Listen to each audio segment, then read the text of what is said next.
Assalamualaikum warahmatullahi wabarakatuh. Nama saya Vira Latifa dari Prodi Akuntansi semester 2 NIM 29022520, dosen Pak Muhammad Rosidi SEMM.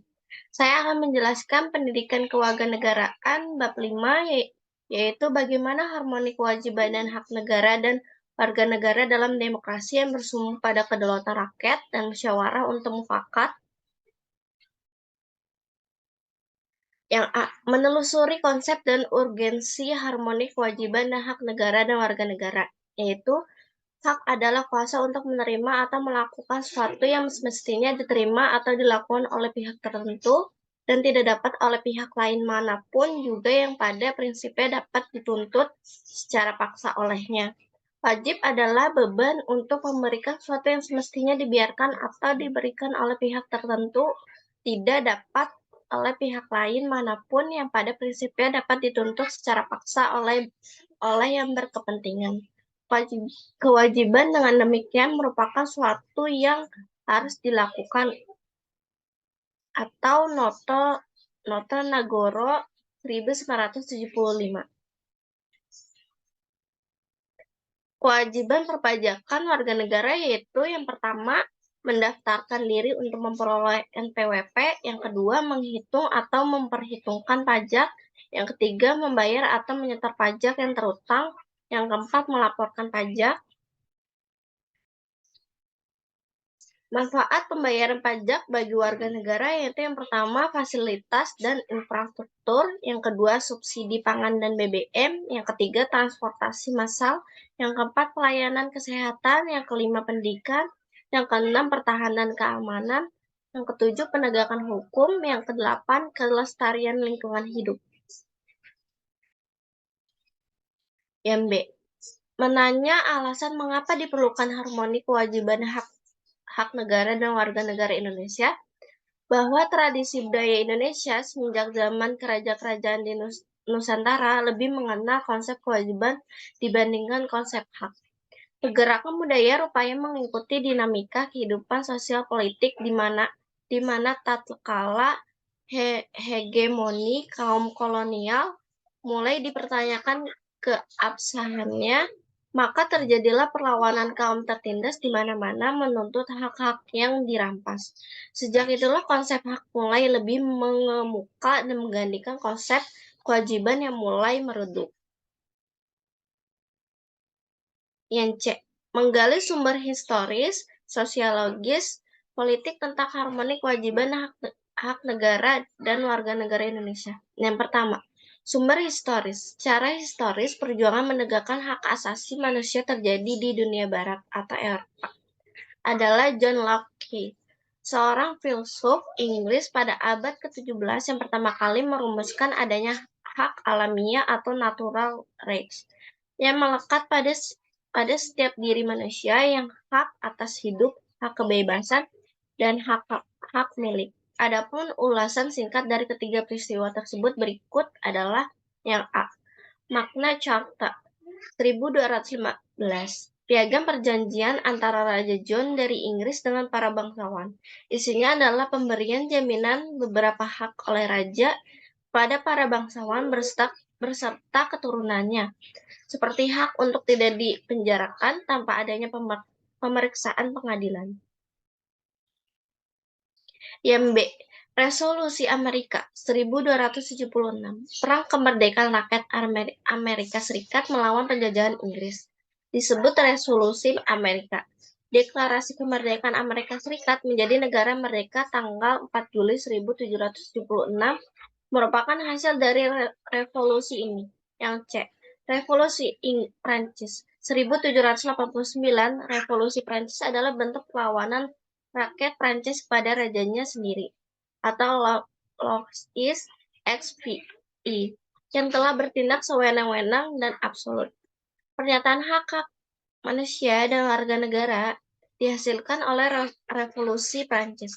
Pernyataan ini memuat tiga hal: hak atas kebebasan, liberty, samaan, egality, dan persaudaraan, fraternity. Yang kedua, sumber sosiologis. Secara sosiologis, karena ini memiliki kaitan dengan struktur sosial dan sistem budaya yang telah terbangun pada masa yang lalu. Yang ketiga, sumber politik. Sumber politik yang mendasari dinamika kewajiban dan hak negara dan warga negara Indonesia adalah proses dan hasil perubahan Undang-Undang Dasar NKRI, NRI 1945 yang terjadi pada era reformasi. Yende membangun argumen tentang dinamika dan tantangan harmoni kewajiban hak negara dan warga negara. Bentuk-bentuk perubahan aturan dasar dalam Undang-Undang Dasar NRI 1945 sebelum dan sesudah amandemen tersebut yang pertama, aturan dasar ihwal pendidikan dan kebudayaan serta ilmu pengetahuan dan teknologi. Strategi kebudayaan nasional Indonesia yang kita pilih ada sebagai berikut. Yang A. Menerima sepenuhnya unsur-unsur budaya asing yang sesuai dengan kepribadian bangsa. Yang B. Menolak sepenuhnya unsur-unsur budaya asing yang tidak sesuai dengan kepribadian bangsa. Yang C. Menerima secara selektif unsur budaya asing yang belum jelas apakah sesuai atau bertentangan dengan kepribadian bangsa. Yang kedua, aturan dasar ihwal perekonomian nasional dan kesejahteraan sosial. Salah satu perubahan penting untuk pasal 33 terutama dimaksudkan untuk melengkapi aturan yang sudah diatur sebelum perubahan Undang-Undang Dasar NRI 1945 sebagai berikut. Yang A. Pasal 33 ayat 1 Undang-Undang Dasar NRI 1945 menegaskan asas kekeluargaan. Yang B. Pasal 33 ayat 2 Undang-Undang Dasar NRI 1945 menegaskan bahwa cabang-cabang produksi yang penting bagi negara dan yang menguasai hajat hidup orang banyak harus dikuasai negara. Dan C. Pasal 33 ayat 3 Undang-Undang Dasar NRI 1945 menegaskan bahwa bumi dan air dan kekayaan alam yang terkandung di dalamnya harus dikuasai negara. Yang ketiga, aturan dasar ihwal usaha pertahanan keamanan negara. Perubahan Undang-Undang Dasar NRI tahun 1945 ketentuan mengenai hak dan kewajiban dalam usaha pertahanan dan keamanan negara pasal 30 ayat 2 Undang-Undang Dasar NRI 1945 menegaskan sebagai berikut. Usaha pertahanan dan keamanan negara dilaksanakan melalui sistem pertahanan keamanan rakyat semesta oleh Tentara Nasional Indonesia dan Kepolisian Negara Republik Indonesia sebagai komponen utama dan rakyat sebagai kekuatan pendukung. Yang keempat, aturan dasar ihwal hak dan kewajiban asasi manusia. Penghormatan terhadap hak asasi manusia pasca amandemen Undang-Undang Dasar NRI 1945 mengalami dinamika yang luar biasa. Yang mendeskripsikan esensi dan urgensi harmoni kewajiban dan hak negara dan warga negara. Yang pertama, agama. Bangsa Indonesia dikenal sebagai bangsa yang religius. Kepercayaan bangsa kita pada Tuhan Yang Maha Esa telah ada semenjak zaman prasejarah. Rakyat bangsa kita menganut berbagai agama berdasarkan kitab suci yang diyakininya.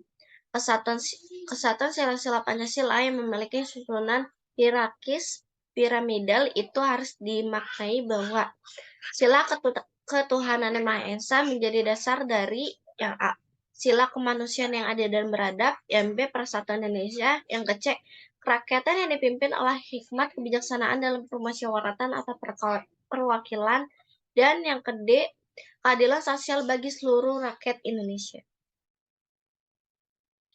Yang kedua, pendidikan dan kebudayaan. Pendidikan dan kebudayaan merupakan dua istilah yang satu sama lain saling berkorelasi sangat erat. Pendidikan adalah salah satu bentuk upaya pembudayaan. Fungsi-fungsi negara atau function of the state dalam lingkup pembangunan negara state building cakupannya meliputi hal-hal berikut ini. Yang pertama, fungsi minimal melengkapi sarana dan prasarana umum yang memadai seperti pertahanan dan keamanan, hukum, kesehatan, dan keadilan. Yang B, fungsi media menangani masalah-masalah eksternalitas seperti pendidikan, lingkungan, dan monopoli. Yang kecil, fungsi aktivis, menetapkan kewajiban estudial dan redistribusi kekayaan. Yang ketiga, perekonomian nasional dan kesejahteraan rakyat. Penerapan asas kekeluargaan dalam perekonomian nasional adalah dalam sistem ekonomi kerakyatan. Sistem ekonomi kerakyatan adalah sistem ekonomi nasional yang berasas kekeluargaan. Berkedaulatan rakyat, bermula Pancasila, dan menunjukkan pemihakan sungguh-sungguh pada ekonomi rakyat. Yang keempat, pertahanan keamanan. Aturan dasar IHWAL Pertahanan dan Keamanan Negara Pasal 30 ayat 2 Undang-Undang Dasar NRI tahun 1945 bahwa usaha pertahanan keamanan negara dilaksanakan melalui sistem pertahanan dan keamanan rakyat semesta atas sisihkan rata oleh Tentara Nasional Indonesia TNI dan Kepolisian Negara Republik Indonesia Polri sebagai komandan utama dan rakyat sebagai kekuatan pendukung. Sekian dari saya, kurang lebihnya mohon maaf apabila ada kesalahan kata. Terima kasih. Wassalamualaikum warahmatullahi wabarakatuh.